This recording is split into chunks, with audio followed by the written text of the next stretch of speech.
barrier every single day, every weekend, 24/7. It does not matter. Tell them what breaking the black barrier mean, man. What they look Man, like, what is man? black, man? What is black? Copper Color Productions, man. Huh? The Copper Color King Cash Morals and Money, man. Let's get it. Black King, stand up for understand what black is. It's the essence, it's the culture. We've been on this earth, you heard? The Bronx is called for Apache. Huh? The Bronx is called for Apache, man. Oh, last breed, bro. We bringing it back, last breed. Really forever flying in this bitch, man. For the ancestors, baby. For all the ancestors out there, baby.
it. Willow won't play with it.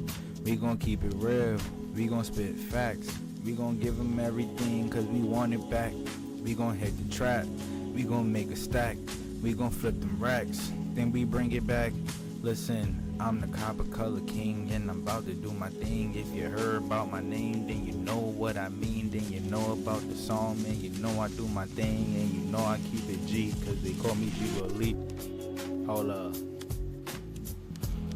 What's good, y'all? Copper color king, man. More than money breaking the black barrier. We back in this bad boy, man. I'm about to do my thing, man. I'm about to do my thing. We about to take a deep dive into history. Yeah, man. We gonna finish up where we left off, man. We was talking about the Melungeons of America in the last live stream, man. For those who didn't tune in, I suggest you go catch that one because that was a big drop. Like, right? That was a big drop. As a matter of fact, that video was so ill, I had to go back in time myself and rewatch one of my older videos just to get a better understanding on these Melungeons. These Melungeons, these melanated European mixed Indians. Right? One thing that I had discovered, right? Or not even discovered, from going back into the history or into the case files myself, sorry y'all. It made me really reanalyze where the term mulatto comes from and the makeup of the people that they considered to be mulattoes in America in the 1500s, all the way back to the 1500s. We're gonna go to 1599, right? The Spaniards coined the term mulatto, right? Mulatto, and it was basically a term that was used to describe a blackamoor, right? A person of color from either North Africa, France, Portugal, Spain, or any one of them other countries over there in Europe. That's what the term mulatto was used. Like, that's where it comes from. That's the origins of the word mulatto. So going back into that, I started to ask myself a couple questions, right? Well, even in my family's ancestry, right, where we have these Melungeons, they're calling them mulattoes, right? And when you look up the breakup of the term mulatto, you find out that it is a term given to dark-skinned Europeans. So you gotta ask yourself, you know, it brings you back to this whole, yep, we're Africans, or the Melungeons have African DNA. It brings you back to that, and you just gotta start asking them questions. Well, if a mulatto is a dark-skinned European, a Ethiop, a blackamoor, then how do y'all even fit in Africans into this equation? More so, if the one half of the mulatto is an Ethiop, and the other half is the person of another origin, which they say is Indian, right? They say that's how you describe a mulatto, a person, a European person mixed with an indigenous person. That's how you describe it. So if that's a mulatto, then what is it, a Melungeon?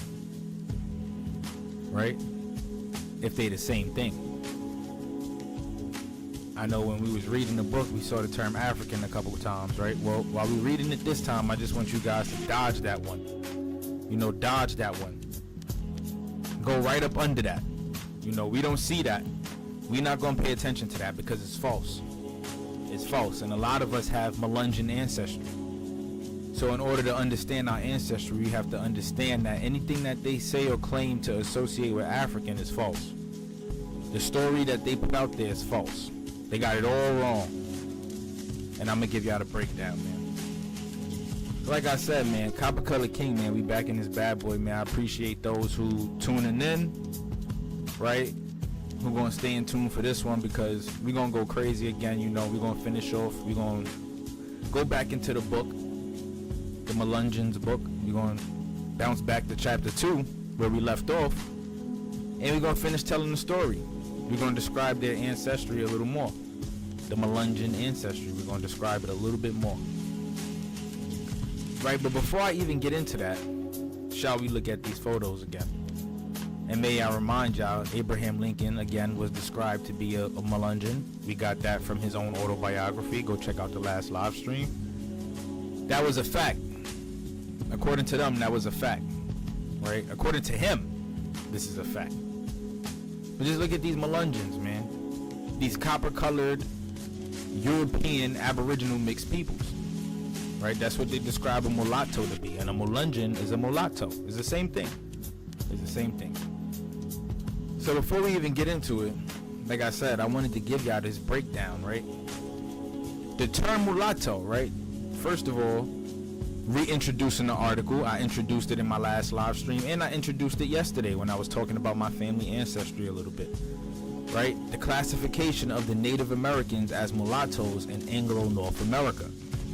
Now, we're not going to read through this whole article all over again. I'm going to just give y'all certain parts, right, that just add up to my thesis. You know, it just supports what I'm saying, right? Who these Melungeon people are. They're not Africans, right? They're not 100% Indians, and they're not 100% Europeans. They're a mix of European and Aboriginals here in America, right? And I'm gonna give you all the facts. Let's check it out. So we're gonna go into the article, right? What does it say? We're gonna pick up right here in this chapter, right where I got it highlighted, right? And it says, Frank H. Russell, in his The Free Negro in Virginia, wrote in 1913 that one of the ways in which the free colored population grew was by the mixture of Indians and Negroes, right? This is important. I want y'all to remember that they're saying that the population, the free colored population, grew by the mixture of Indians and Negroes, right? Now, what we know is that there was already a free colored population introduced to the Americas when the swarthy Europeans were coming over here on their indentured servitude contracts. Once they finished out those contracts, they became free people. That was the free colored population at that time. And you also had some Aboriginals who were also held under the same contracts, some being slaves, some being indentured servants. And those who gained their freedom through their indentured servitude contracts, after succeeding those, were rewarded with land and other things of value that further, included into their wealth or into their freedom. But just remember, when they say Indians and Negroes, remember that they're referring to Indians and Negroes, basically stating that they're two different peoples, right? They're the same, but when they're talking about these Negroes, they're talking about a specific group of people, and I'm gonna put you on, right? So let's continue, right? He said that there was no doubt that a considerable element in the free colored population of the 19th century was of Indian extraction. Boom, right there, right? Already, we cooking with hot grease. Let's move forward. One can also cite other authorities whose work caused them to consider the intermixture of African and American racial stocks. Helen T. Cotterall, in her work on slavery in Virginia, noted that we have shown that the first slaves were Indians, not Negroes, and that the enslavement of Americans continued for many, many years. In 1903, a historian of New Jersey noted that unions between Indians and Negroes were so commonly frequent, indeed, as to have left permanent impress upon many families of Negroes of the present day. Right, so they're saying that the Indian and mulatto or European mix, swarthy European mix, was so commonly frequent, they were merging together so commonly, right, that imprint was left on us for centuries and years to come. This is the same situation we have with the Melungeons. The Melungeon community grew, and eventually these families branched off, some staying in the south, some moving to the north. During the big migration, a lot of these Melungeon families have the European surnames, and they are black people, right? Like me. Just like me. I come from a Melungeon population. My ancestry from my mother's side comes from a Melungeon population, both on the grandmother and the grandfather, right? So let's continue. Like I said, let's just remember, when they're referring to Negroes, I want y'all to understand they're referring to a specific group of people. Let's continue, right? Like I said. So we're going to get into who they're referring to when they talk about this Negro population. Look, right, see? They're going to say that the American Negro population of today is a composite of African, white, and Indian elements. True, you have some Africans that mixed in with people, right? But it's not all the way African, white, and Indian. Not all the way, not 100%. See, white is not even a racial group. That's just a color.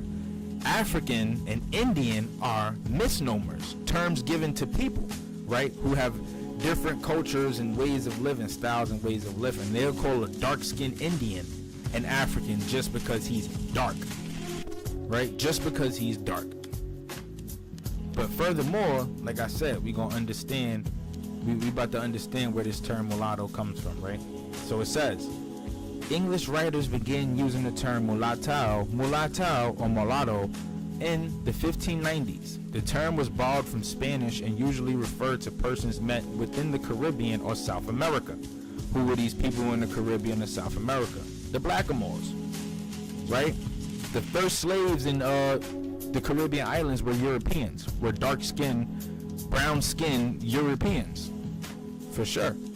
And they're about to make this a bold claim right here, right? Check this out. So it was usually referred to people met within the Caribbean or South America. And now we're going to understand who these mulattoes are. Early Spanish definitions of the term make it highly probable, indeed virtually certain, that such persons, usually half African and half American, half dark-skinned and half brown-skinned. John Mishnu, as already noted, defined mulatto in 1599, 1617, and later as a person who was the child of a model, a blackamoor, and one from another nation. These people that they're referring to from another nation are the American Aboriginals. And they're saying a mulatto is a person that's a blackamoor mixed with these people from the other nation. Right? So remember when I said, pay attention to where they say the population grew by a mixture of Indians and Negroes. What they're saying is this population grew by a mixture of Indians and blackamoors, mulattoes, right? These people are mulattoes. That's what it is. Now let's just pay attention to who they say these mulattoes are furthermore. We know they're blackamoors now, right? In 1611, John Florio does not include mulatto in his dictionary, but has a muletto, a little girl or young mule, and a moro, a horse mule. Also a bastard misbegotten. Henny Cochran, 1623, does not have mulatto, but has a blackamoor, an Ethiop, right? Moving forward, in 1656, a mulatto is the son of a blackamoor and a man of another nation. Again, another nation referring to American Aboriginals. So they're saying there's a blackamoor and a man from another nation. This is from 1599, they're making this claim, to 1656. This is what we see now. Moving forward, again we see it in 1658. It says a mulatto is a person whose father is a blackamoor and his mother is of another nation. Mind you, right? Mind you, hold on, right? This is why I said I go into my ancestry a little bit, right? Hold on, y'all. Sorry. Whew, man, we cooking, bro. Again.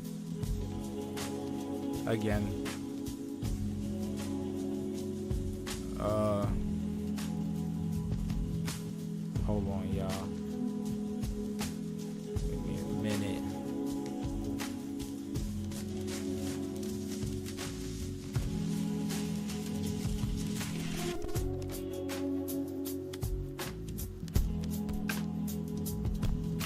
Right. My family again. Also, to go deeper into that,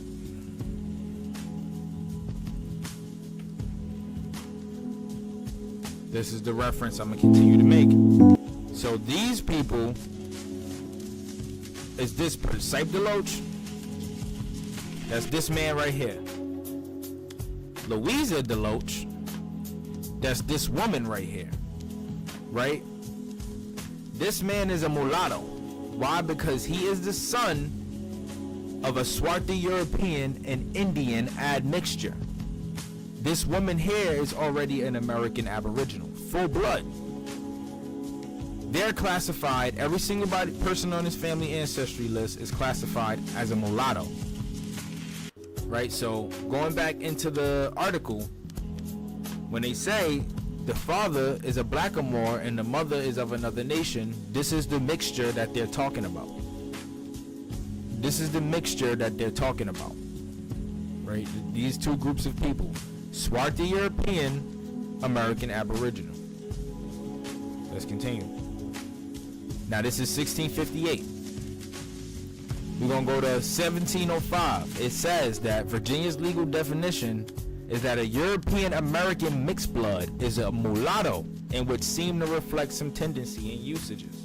Right now we see that the term Negro replaces blackamoor in the dictionary. They told us a blackamoor is a mulatto. And now they're also letting us know that they're a European, not an African. Not an African. Not an African. And this is in plain sight. This is in plain sight.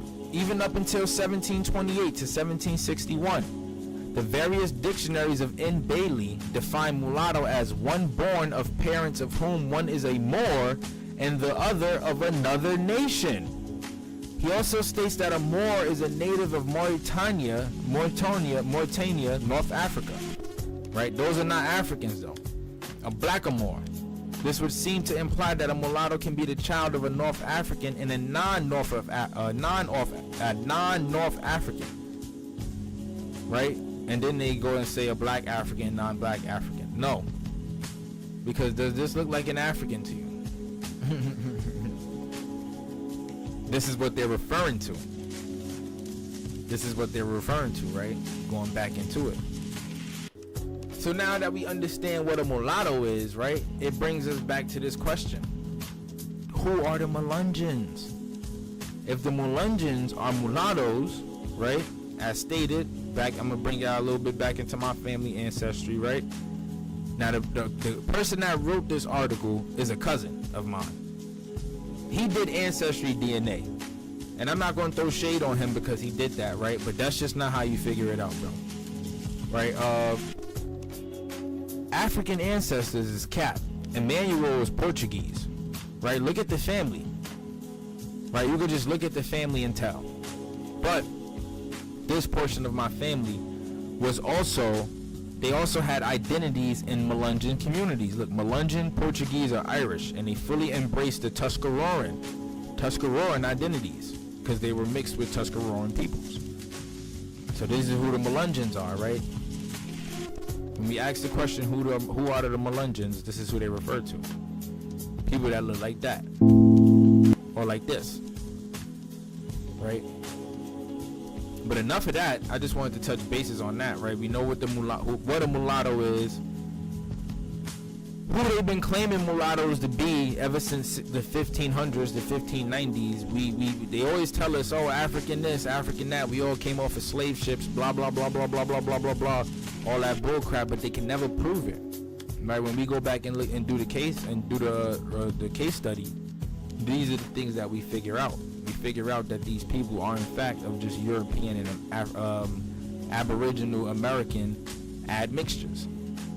Right? All melanated peoples though, from high yellow to dark black, right? But no Africans, right? It's a misnomer. That's just something that other people told us that we are, but it's not true.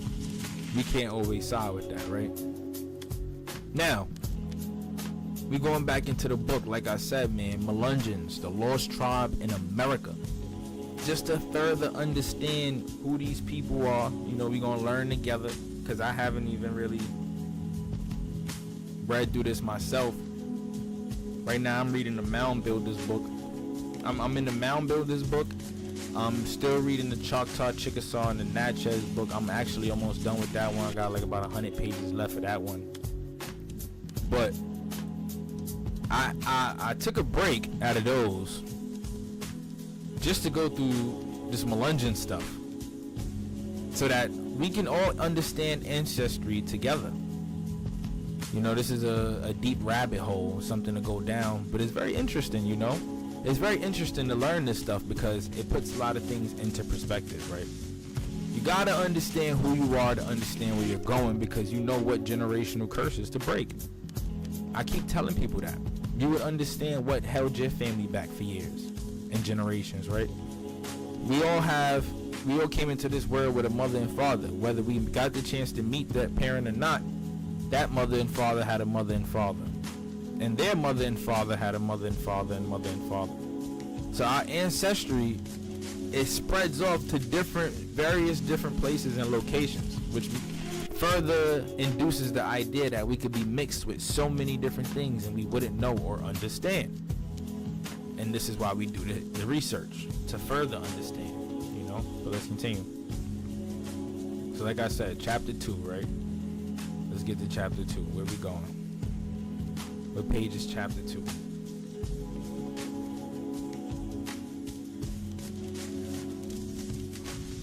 All right, yeah. In the first chapter, we learned about the Melungeon mythology,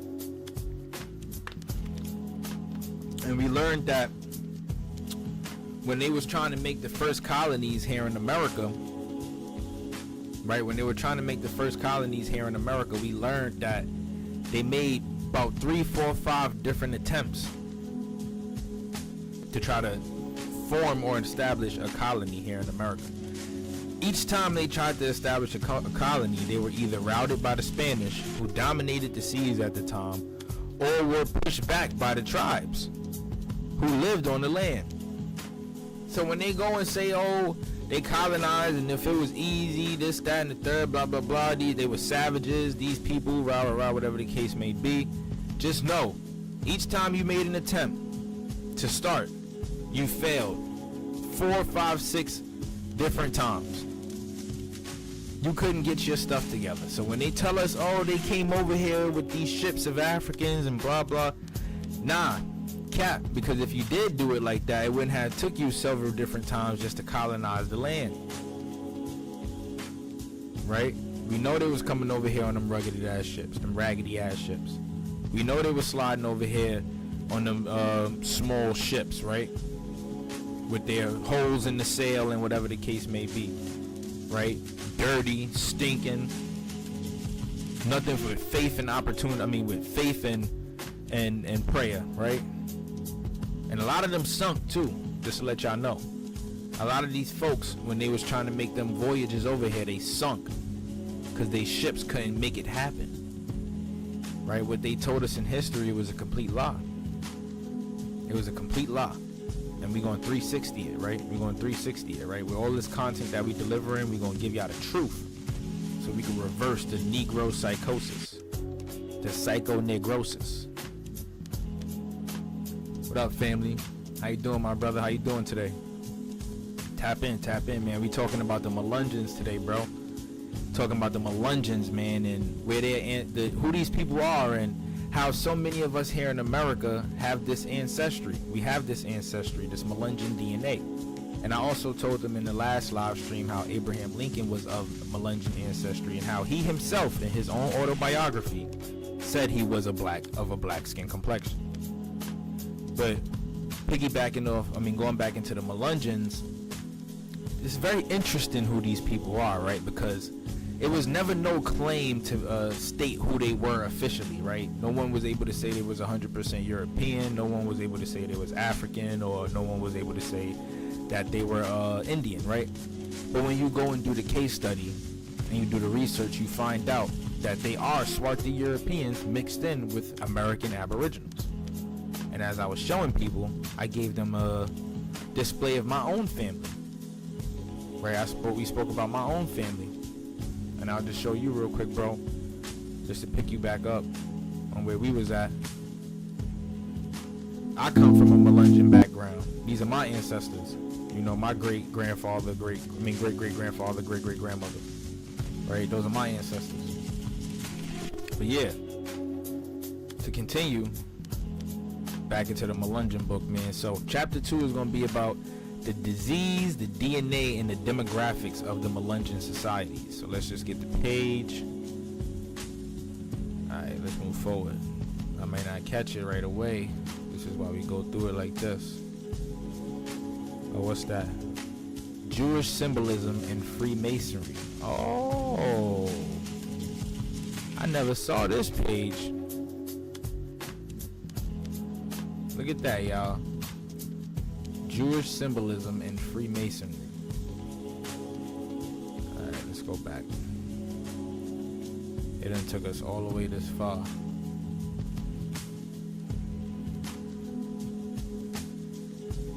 Chapter 2.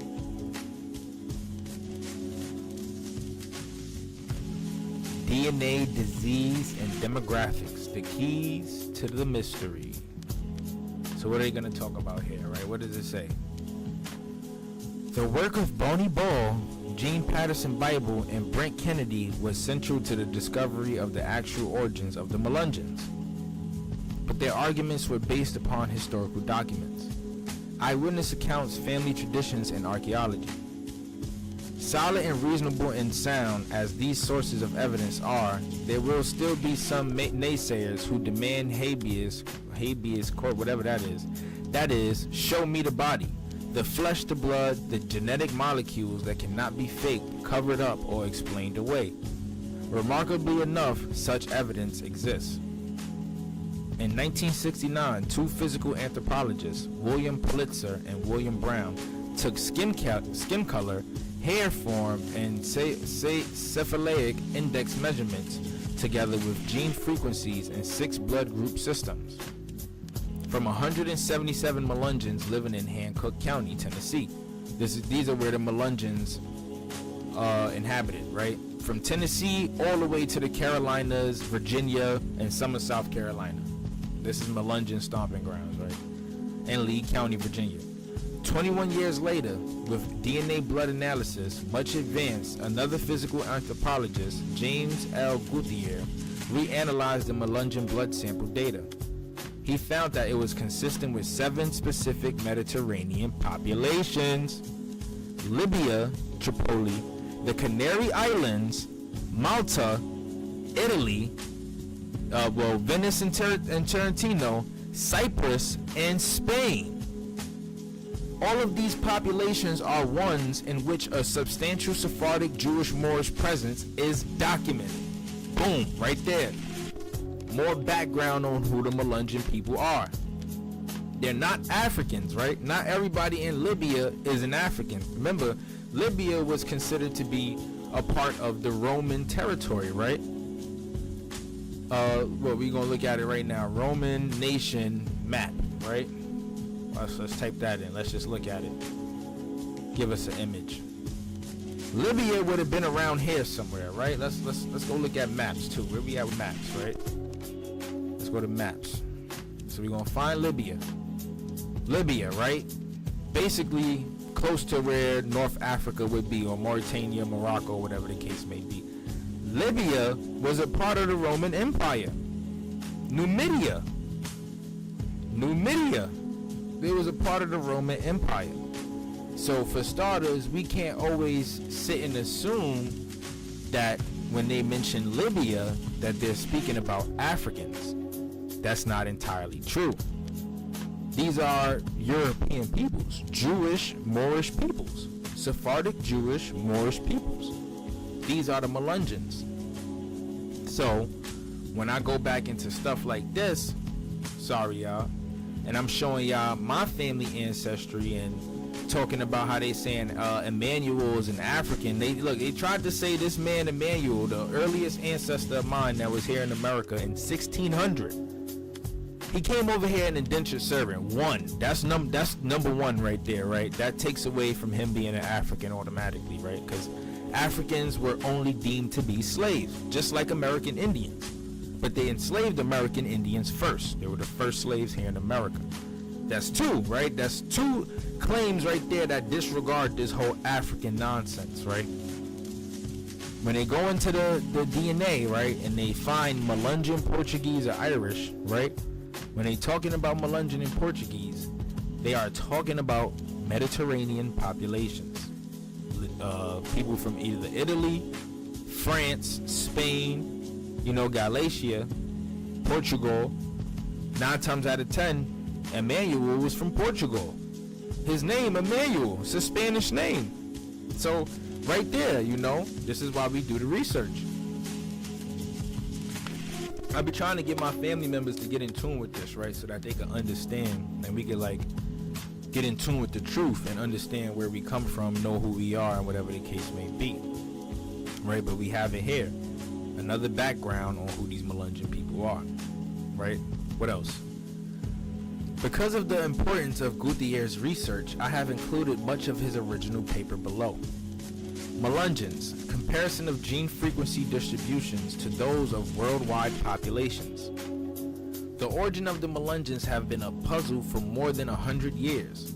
The orthodox view is that they are triracial hybrid of Europeans, blacks, and Indians. Europeans, blacks, and Indians, all just being two groups of people. Dark-skinned Europeans and colored Indians, right? They try to put these into 3 different groups. You can't do that because black is a color, and these 2 terms are misnomers. Europa is where European comes from, and Indian is a term that was given to the people over here, right? Injun, they gave that to us. That's not who they truly are. It's not who we truly are, right? And some claim to recognize Cherokee, African, English, and Portuguese surnames in the group. And I haven't found an African surname yet. But like, what is an African surname, right? And this is why I always tell people, right? You give me one. All right. You tell me, right? Amibola, Ebebe, Abara. I know Johnsons, Davises. I know Browns, Smith, and Jones. These all are European origin. But I don't know Mbebe, Ebebe, Ebara. I don't know nobody with those last names in my family. Or anybody else who may claim to be African for that matter. Right? Not trying to throw no shade or anything or disrespect, but as a slave, you don't lose your name, right? You may pick up someone else's surname, but that's just on, that's basically like a business deal for them, for the slave master. You'll pick up on their surname, but that does not mean that your surname originally was Ebebe. Like most of our ancestors came over here with their surnames already. Like mine, for example, Emmanuel Powell. Emmanuel Cumbo. Cumbo was his surname. Anderson is a surname that my family came over here with. It's not that they were African slaves and colonized by Africans and now we picked up on the slave master's last name. Nah, it's not like that. It wasn't like that. History was not like that. And with people, we gotta like get out of that hijack, right? We gotta ditch that. It wasn't like that, right? Some African last names begin in their home country or their tribe. So that means you would have a tribal last name. And I have African friends who have explained that to me. One last name being Bokum. She said her last name is a tribal last name. Multiple people within that county have that last name. It is not like that for us over here.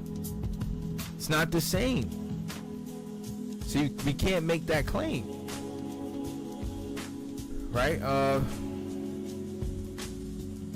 However, Melungeons are reported to disclaim any black heritage, consider themselves to be mainly of Portuguese descent. Right? Exactly. They're disclaiming black heritage because there's no such thing as black heritage. There's a skin complexion that they call black, but there's no such thing as a black heritage. What is a black heritage? I've never heard of a black heritage. Oh yeah, word, bro. Nah, the Carolingian, I've heard of them. I've heard of that, but nah, you could put me on to some of that. Like, send me whatever you got on that. Hit me on in the DM on Instagram, Copper Color King, and whatever you got, put me on. Yeah, I got Collins in my family too, though, bro. I do too. I ain't even going front. I got Collins in my family too. I'm just now reading your comments. Anderson's a heavy Saponi family. My best friend was an Anderson. Oh, word. See, look, you putting me on to some fire. I didn't even know that. I didn't even know that Anderson was Saponi American Indian. I did not know that. So you telling me something new. Maybe I gotta go and do more research on my Anderson side, because I haven't really fully been able to identify what was over there. That's crazy. The Anderson side for me comes from South Carolina. I mean, you know, the Carolinas and VA basically being the same thing once upon a time. So I'm pretty sure the family could have spread out all over, you know, all over that part of the land, whatever the case may be. But even with that, I'm having trouble identifying what aboriginals the Anderson line comes from. I know there's Indians in Anderson. I know that for sure. Okay, say less. I'm gonna make that my go-to tonight for sure. I'm gonna make that my go-to tonight. Good looking out, broski. I appreciate you 10 times.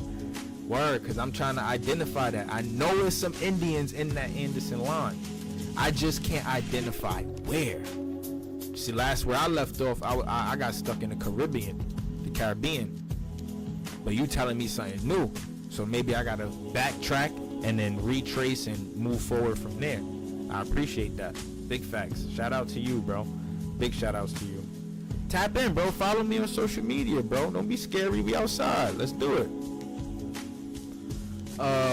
Yeah, let's continue.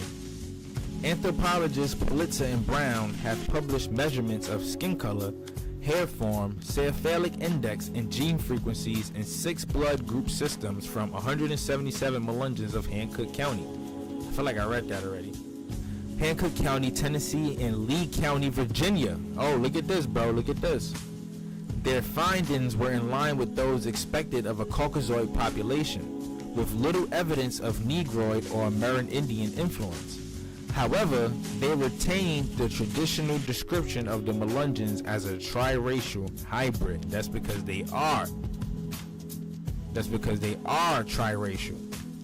Now, in these specific counties, they may have been overrun with Caucasoid peoples, right? But it's safe to say, you know, it's whatever direction they want to take. You know, some colored men like white women. It be like that. Thus producing more lighter skinned babies, leaning more to the Caucasoid side. But once upon a time, it was primarily Negroid. I won't say primarily, but that was the makeup. That was the makeup. And this is why I like to refer to these photos. Because you have dark-skinned, European-looking peoples. This one specifically, let's pause right here. This one specifically, you have multiple characteristics amongst these folks right here. The mother, I would associate with Negroid. Then you got the father, who could be potentially European. The daughters and sons all look like the triracial mix that they're mixed with. And let's remember, black is not an ethnic group. So when we refer to people and we make this claim that they're black, this and that. Bruce, what up, big dog? How you living? How you living? Welcome, man. We in part 2 of the Melungeons. Yes, sir, sir. Yes, sir. Yes, sir, sir. Yes, sir, sir. For sure, man. Peace and blessings to you, bro. We talking about the Melungeons, man. We in part 2. Who these people are, their admixture, what they're mixed with, you know, moving forward, and how a lot of us have this ancestry, right? I just had one of my other brothers just explain to me even where my own family bloodline could come from, right? And this is why we do this. It's dope. We connect in that way. We could connect in any way, shape, or form. I love it. But going back to the Melungeons, man, just talking about who these people are. And we're finding out now, too, that they're a mix of multiple different peoples. Amerindians and Blackamoors, Sephardic Jews and Moors. Right from Libya, the Canary Islands, Malta, Italy, Tarantino, Venice, Cyprus, and Spain. Not Africa. Not Africa. These are all European territories. Libya being a part of the Roman Empire at one point in time. So it's all the same thing. You know, this is what we getting into right now. I want to try to help people understand their ancestry, right? And how we got to just ditch this, you're just black. Like, what is black? When we understand where we come from, we understand the trials and tribulations that we face as people and how to move forward. Even though most black people suffered under the same, we suffer under the same umbrella, due to Jim Crow, the lynchings, civil rights, stuff like that. Eric Gardner, from the 60s up until now, that's what black has been over the last couple of years. But we gotta look past that, because a lot of that trauma stems from what was going on in the 17 and 1800s. So we gotta understand all of it as a collective, right? As a collective, just to understand how we need to move forward, how to heal. How to heal. That's what it's about. We gotta heal. But yeah, so where we was at, right? Where we left off at, right? So it says, survey of worldwide populations. What could be deduced about Melungeon origins if we had no preconceptions and used only published gene frequency distributions as the database? Worldwide data are available in these massive tabulations of A.E. Marat and others. These contain almost all blood group data published through 1975, except hemoglobin data, calculated and presented in a standardized way. For the present paper, all data in the ABO, MNS, Rhesus, Duffy, and haptoglobin systems were examined for values close to those of the Melungeons. These are all blood sample analysis systems. How they measure and analyze DNA. That's what those are. Only populations with A1 and A2 differentiated were considered. The number of useful populations ranged from 773 in the Duffy system to 1,627 in the Rhesus system. Politzer and Brown included hemoglobin S, sickle cell, in their study, finding it absent in Melungeons, while present in among Indians and English populations at levels of 1% and 8% respectively. Alright, now why is this important? We know sickle cell is a trait that's dominant in black people, right? Not dominant, but it's a trait that can be found in black people, right? Let's just do some background on it.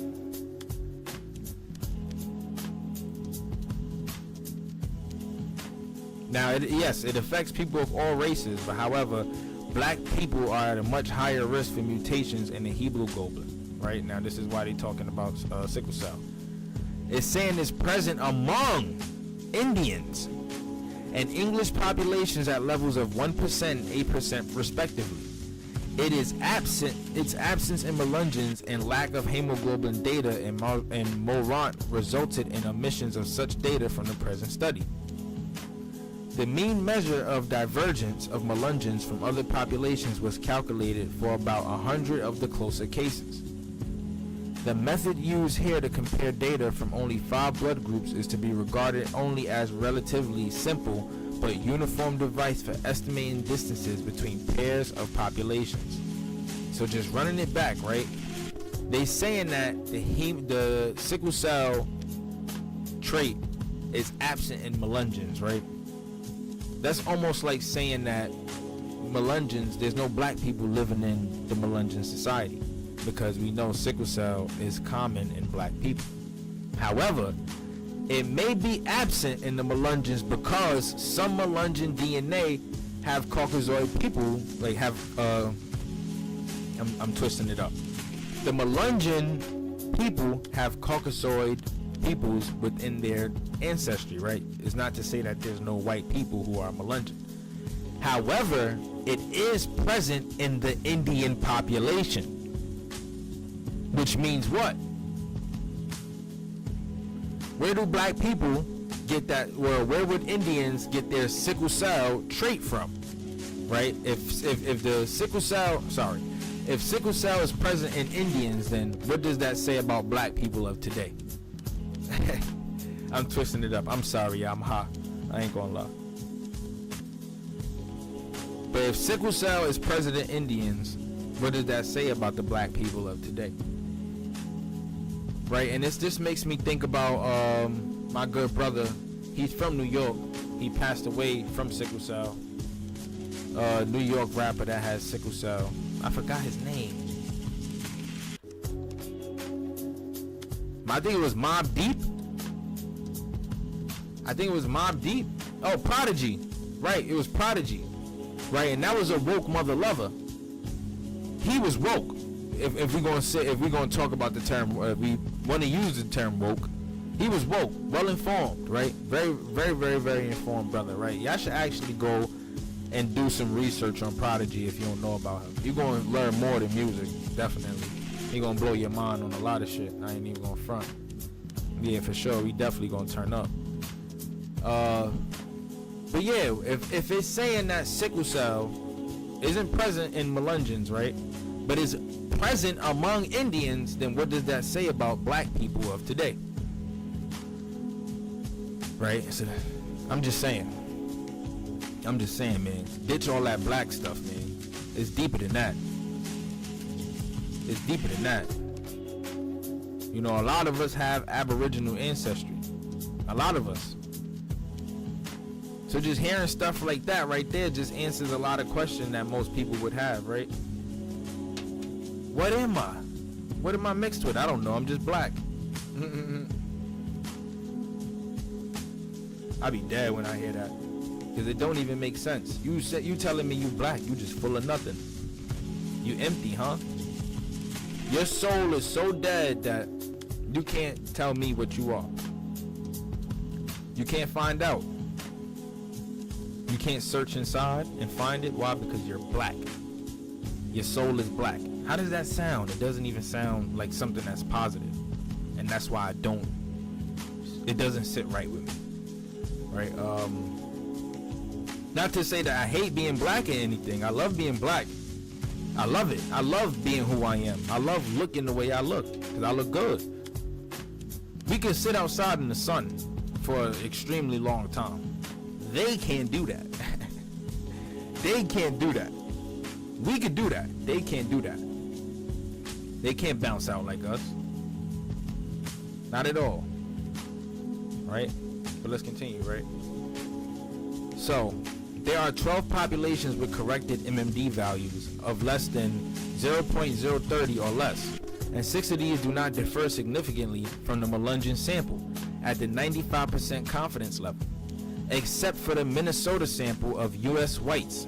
This set is from the Mediterranean region or the northwest coast of Europe. Morant's data give the impression that the people most likely the Melungeons are in parts of Italy, but many populations are represented by data in only 2 or 3 blood systems. Also, data from France and Portugal are sparse and incomplete. The next 15 entries with corrected MD values up to 0.046 add populations from England, Wales, Germany, Greece, and the Netherlands, Spain, France, Iceland, and Sicily. Yep, colored people lived in every single country that you see right there. Every single one. And I'll show y'all, right? The small sample from Galicia is not significantly different from the Melungeons. The final set of 9 results shows the much greater MMD values for the southeastern Amerindians, American blacks, and modern Turks. The Turks, represented by 1 small sample, would not be expected to resemble the people of ancient Anatolia to any great extent. Cyprus and Sardinia are included to show the degree to which their populations differ from those of Malta and Corsia. That's right, because Turkish people can't be black. There's no dark-skinned Turkish people, right? Turks is like the Khazars. Those are the Khazars, and like Caucasoid and other lighter-skinned people. I mean, some may have melanin in their blood or on their skin, but they won't even be as close as to being as dark as the people of Wales or Germany or France or Spain. Nah, not even close. Turkish people are the people that they like to describe as those who came from the Caucasus Mountains, right? This is a Turkish person. These are Turkish people.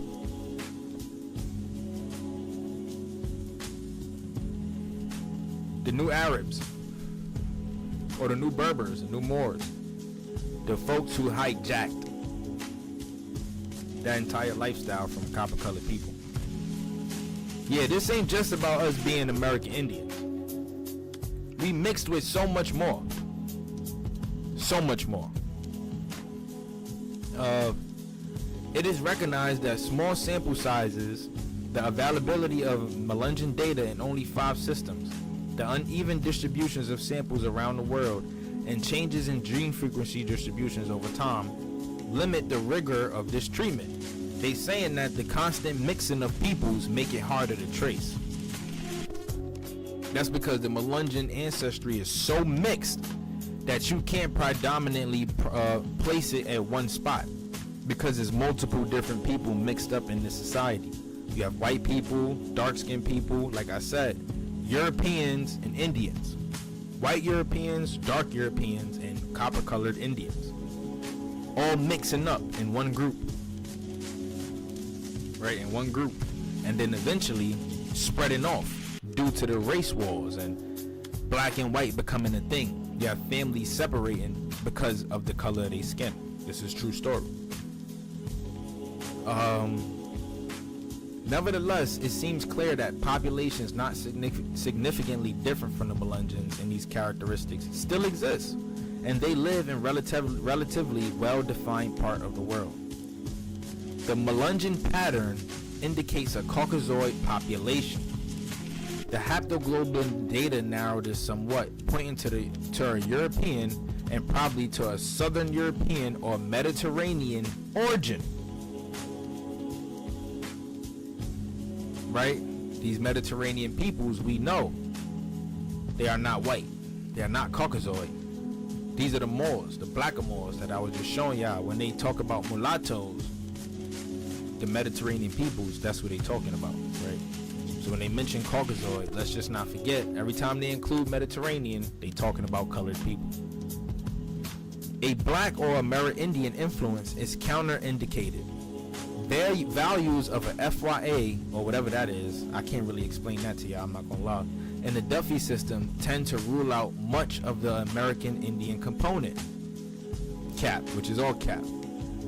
The Melungeon value is closest to those of people now living in coastal Europe, North Africa, and the Mediterranean islands, the Levant, into certain populations of Arabia, India, Africa, and Eastern Europe. In the Russell system, the Melungeon level of the CDE-R haplotype, a marker for black African ancestry, is higher than for most European populations. Right? Now, let me just rewind for y'all, right? When they measuring blood types, right? You gotta remember. Again, these are all terms. These are all misnomers. Black, African, European, Melungeon, Arabic, Indian. Those are all misnomers, terms given to people. When you're measuring blood types and DNA and body types, there's only 3 classes, right? You have Caucasoid, Negroid, and Mongoloid. That's it. You have blood type, O, blood type A, whatever, however that goes, but you cannot measure a person's blood and identify if they're black. That is not something that can be scientifically, biologically done. In no way, shape, or form. You can trace it as far and figure out if I was a Negroid, right? If I'm Negroid, but you cannot trace it and discover if I'm black. Let me show y'all something. This is why it's important, right? Because they're going to say that these people here too are black and Africans as well, right? Of black and African ancestry as well. Let me show y'all. So this is from the Royal Book. I've mentioned this one before. Of crests and seals on European arms, right? Great Britain and Ireland, Dominion of India and Australasia. Let me show y'all.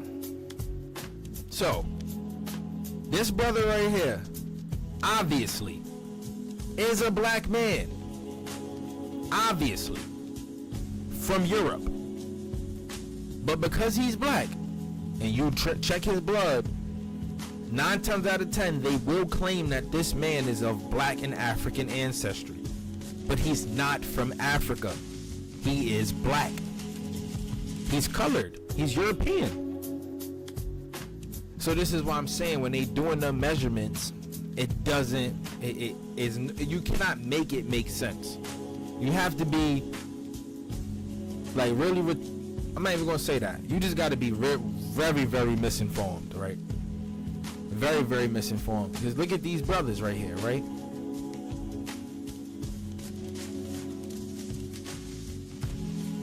They're not African. Oh, this one especially. Because that one look like me. Not even gonna lie to y'all.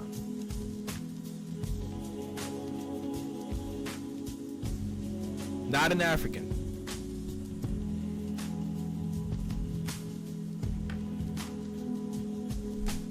So we gotta dodge all of that. We gotta ditch all of that.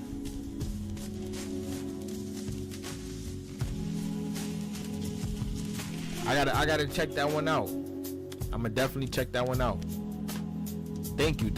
Keep giving me the drop. Shit. We're gonna turn up.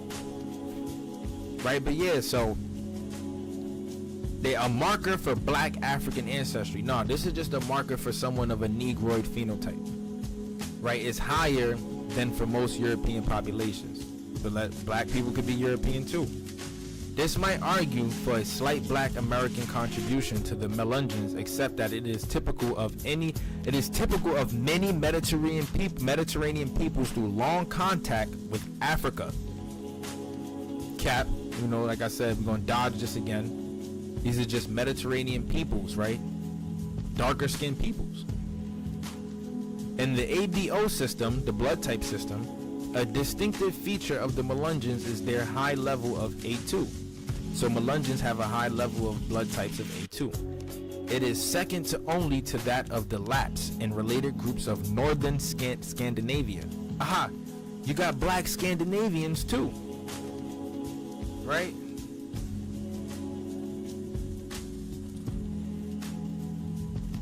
I go crazy with this one. I'm always touching bases on this one because the color of the skins of these blackamoors fighting with these wild men.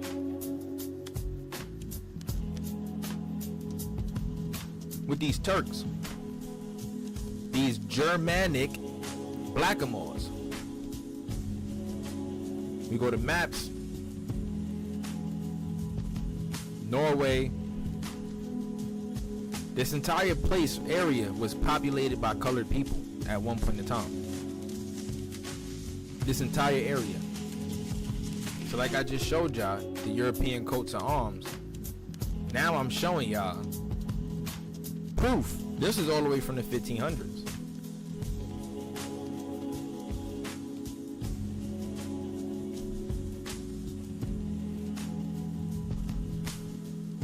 Yes, sir. Cooking up. The other center of high A2 levels is Southwest Asia, where certain populations of Cyprus, Iraq, Algeria, and Italy have percentages comparable to that of the Melungeons. The Melungeon value for the O gene is lower than average values for U.S. whites, and much lower than for Amerindians and U.S. blacks, but is similar to values in certain populations of Cyprus, Crete, and Turkey. Turkish people, like I said, it's not just copper color Europeans. You know, we're gonna be honest. Some white folks up in there, but like I said, it's a mix of multiple peoples. Thus, Guthrier's research indicates rather unequivocally that the Melungeons of Appalachia are derived from a Mediterranean base, and more specifically from populations having a Sephardic, Moorish, and or Arabic background. All people having colored skin. See? Like I said, Moors. These are Moors. Moors. Blackamoors. Blackamoor. I got some more. Oh, look at these Freemason symbols, y'all. Blackamoor. Blackamoor. Blackamoor. Blackamoor. Blackamoor. Those are Moors. Blackamoor. Colored people. Genetic diseases among the Melungeons. As further evidence of Melungeon origins is the presence of several specifically Mediterranean genetic diseases within this population. Conveniently now, several internet sites outline several of these illnesses. Consider the following selection. Behçet syndrome is a relapsing multi-system inflammatory disease in which there are oral genital ulcers. There may be inflammation of the eyes, joints, blood vessels, central nervous system, and gastrointestinal tract involvement. Attacks last about a week to a month. Oh, so they talking about the genetic diseases. I've never heard of these though. If anybody got any family members that ever went through any of these, man, let me know. Never heard of this one. Joseph's disease is a disorder of central nervous system with the slow degeneration of particular areas of the brain. Familial Mediterranean fever is a hereditary genetically restricted disease commonly found among Jews originating from North African countries, Armenians, Turks, and Arabs. So this could be a disease due to mixing, right? Probably due to mixing, because we know Arabs and Turks, Turks conquered North Africa and the Arab states and Armenia, so this could be due to mixing. Diseases that's possibly coming through because the people are mixing. We talking biblically, we not supposed to be mixing, so maybe that's what that is, right? It says that it is recognized by two independent manifestation: acute, short-lived, painful bouts of stomach pain, pruritus, and inflammation of the lining of the body cavities and some of its internal organs, which in acute stages may produce stabbing pain or in the side or affect the cavity. It sounds like a stomach ulcer, right? This sounds like something with the stomach, like stomach problems, like when you got stomach problems. That's what they sound like. That one, Scardoriosis, never heard of that. It's a disorder which affects many body systems. Onset is usually between 20 and 40 years of age. It's characterized by small round lesions of granulation tissue. Symptoms may vary with the severity of the disease. Fever, weight loss, joint pain, and liver involvement and enlarged lymph nodes are common. God damn, all these diseases due to mixing.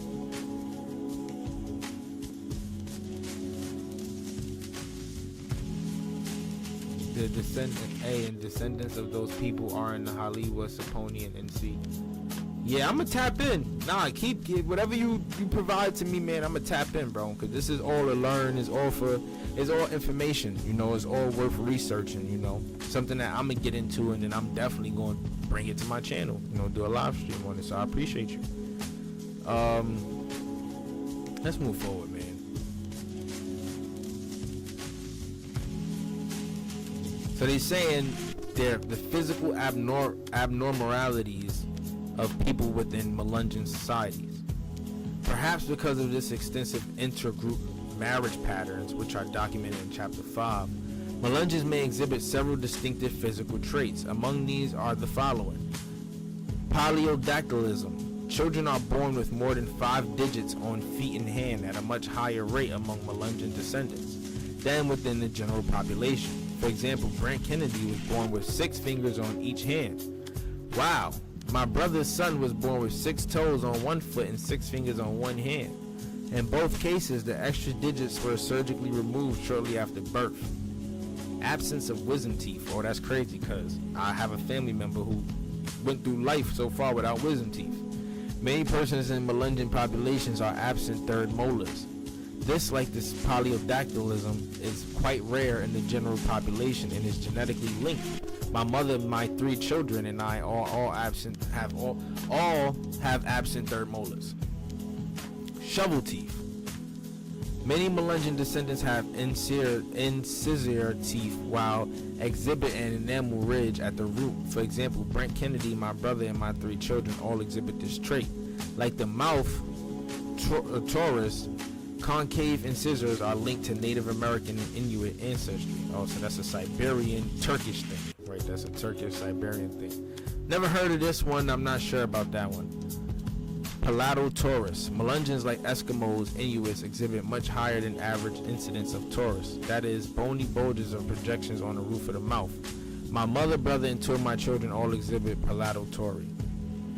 Blue nevis. This is a small 1 to 3 inch spot which usually appears during the second decade of life in singular or multiple form. The spots are dark bluish gray in color, slightly raised and usually found in the sacral area of the back, palms of the hand, and soles of the feet. One of my daughters grew 3 nevis spots at the age of 10, which are still visible on her lower back.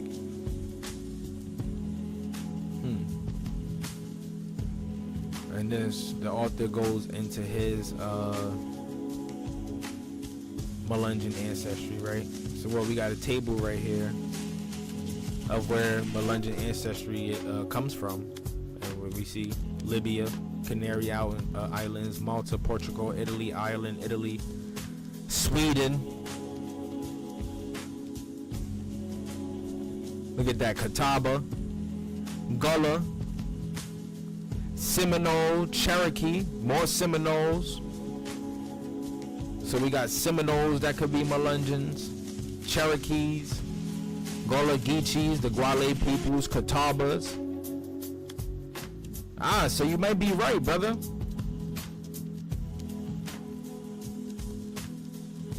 The nevis spot could be like a birthmark. It could be like a birthmark. It could be. It could be a small 1 to 3 inch spot which usually appears during the second decade of life. Maybe like a mole. It's probably like a mole or something like that. I don't know, but this right here, this is why I read through it, because it's weird. Like, I've never heard of any of that. I'm gonna be honest. But now I'm gonna ask. Now I'm gonna definitely do my own research. Definitely, but going back to the Melungeon makeups though, Gwale people, Gullahs, Seminoles, Cherokees, and Catawbas. Big drop. That's a big drop. So on top of the Sephardic Jewish Moorish ancestry, then we know the Amerindian makeup. They say the Gullah blacks in South Carolina. Catawbas, you know, they was Carolinian tribes going into Georgia. Same thing with the Seminoles in Florida. And if they say Seminoles in Oklahoma, then we can only assume that they also correlating that with Choctaw and Chickasaw, Muskogees in general. So the Melungeon societies is big. All these different mixes. No wonder why so many diseases present. You got people mixing when they're not even supposed to, biblically speaking, right? And they start going into more of that. What else we got?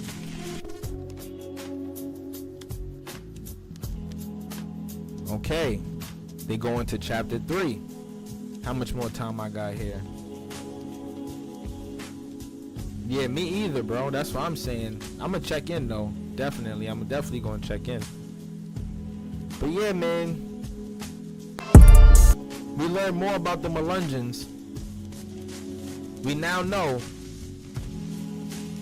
these people, right? Like I said, is a mix of a melting pot, multiple different peoples, right? You got Caucasian peoples, Turkish peoples, Turkish Caucasian peoples, those being the same thing, sorry y'all.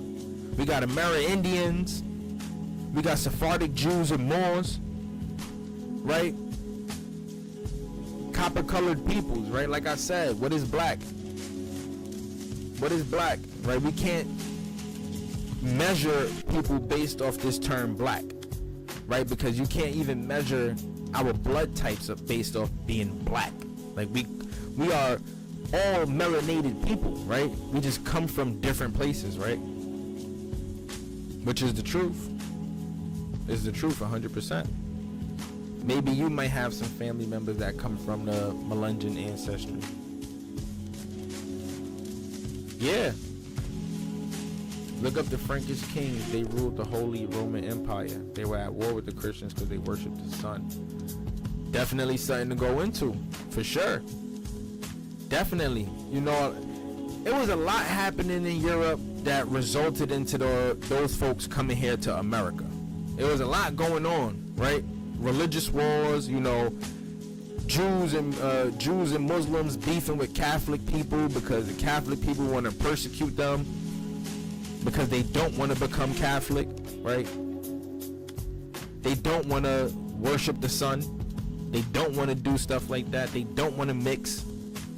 There was a lot going on, you know, the Inquisition, Ferdinand and Isabella, their involvement. You know, we're going to get into more of that. You know, I have books on all of that stuff, you know, the Arab conquest of Europe, the Moorish conquest of Europe, sorry. The modern man in Great Britain, the origins of the Anglo-Saxon, you know, the Black Tartars. Yeah, man, yeah, that's a fact. It's a fact. You know, a lot of people need to understand this stuff, right? They need to understand that our ancestry is all over the place, right? Not only are we American Indians, right, but we come from these kingdoms over there in Europe, those great kingdoms that existed. Some of us may even have ancestors who served in the Holy Roman Empire. We won't even know it, right? Because they've distanced us so far from this information by simply just calling us black, by saying we're black and African and that we came here on slave ships, right? As big as the Twin Towers. But it's not true. And this is why we doing that breakdown, man. So if you've been tuned in, man, I appreciate y'all, man. I appreciate y'all 10 times for tuning in.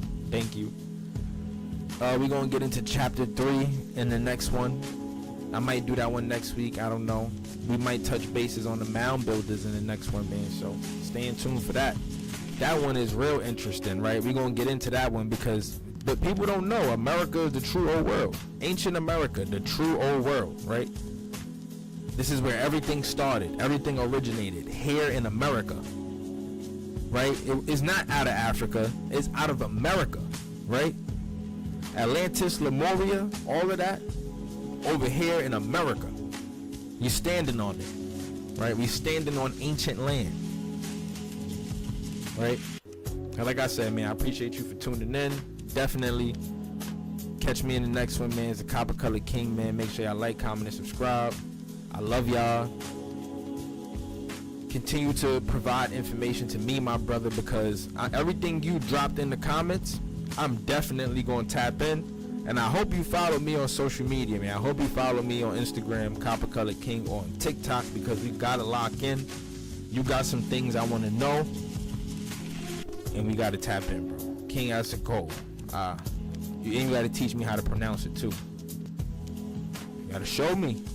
Yes, sir. Salute. Salute to you, bro. Yes, sir. Yes, sir. Love y'all, man. Let's get it.